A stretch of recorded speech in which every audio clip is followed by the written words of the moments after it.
You are beautiful beyond description, too marvelous for words, too wonderful for comprehension, like nothing ever seen or heard.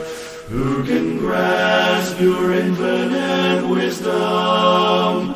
Who can fathom the depth of your love? You are beautiful beyond description, majesty enthroned above. And I stand in awe of you. I stand in awe of you.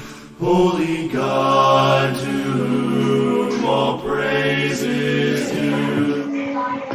Hi, welcome to Verse of the Day. My name is Brandon Hathaway, and I'm the preacher here at the Westside Church of Christ in Owensboro, Kentucky. I want to thank you for joining me today as we open up our Bibles and study the Word of God. I always truly appreciate everybody who continues to join me.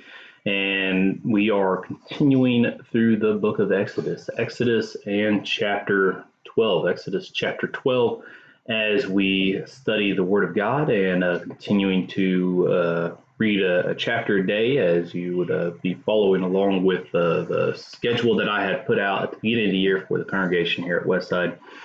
And that is on our website if you desire to go along and start following along with that. For right now, it's just going through the book of Exodus. So tomorrow will be Exodus 13, and you just keep on working through it. I'd have to look at the schedule myself to tell you what comes after Exodus. So Exodus chapter 12, looking at verses 26 and 27. It says, "And when your children say to you, 'What do you mean by this service?' you shall say, 'It is the sacrifice of the Lord's Passover, for he passed over the house of the people of Israel in Egypt, when he struck the Egyptians but spared our houses.' And the people bowed their heads and worshipped." And so here is the instruction that God has given to Moses to the children of Israel, as this is about to take place, the death of the firstborn, the Passover, that it's about to take place just after this verse, in verse 29. It's when it talks about it taking place, the death of the Pharaoh's firstborn, and of course all of Egypt.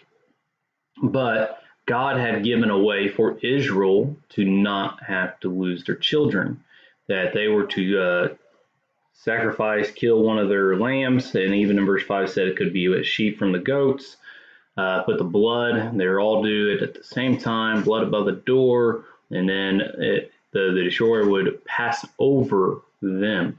And so then they have this command to remember it, right? And so it goes and talks about the Feast of Unleavened Bread, the beginning of the week, the new year, that this month, in verse 2, this month shall be for you the beginning of months. It shall be the first month of the year. So God is changing things up for them. And then he talks about the feast and talking about how the unleavened bread. And then it gets to this part. But all of it, as it is a worship to God, right? Just as we gather together on Sunday, we worship our God, we sing praise to our God, we remember the sacrifice in the Lord's Supper. But God is also taking care of us by commanding us to do this, because it's not just for the worshiping Him, but verse 27 here gets into, or verse 26, when your children say, why do you do this? What's the meaning of this? Why do we keep this? It says in it, you shall say, it is the sacrifice of the Lord's Passover, for he had passed over our own houses to Israel and struck the Egyptians, but spared our houses. And so it's a way of teaching. It's a way of reminder for us. And the same thing as we gather together and we worship. Yes, we sing praise to God, but we teach and admonish one another with those songs and hymns. Yes, we give thanks to God for that sacrifice, but it's a reminder to us and our brethren as we take that Lord's sacrifice of what Jesus has done, and for us to continue to strong in faith, how Jesus was able to overcome temptation. And so there's just so much in it for us also. And it's always a thing about God, though he is God, he is, worthy of praise, worthy of honor.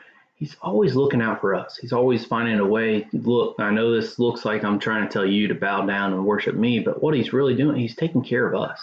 He's taking care of the children of Israel. He's getting them out of Egypt here, but he's also going to set up this reminder for them of, guys, remember what it was like when you was in Egypt. Remember who it is that delivered you out of Egypt. Remember how it is I delivered you out of Egypt and the power that I have.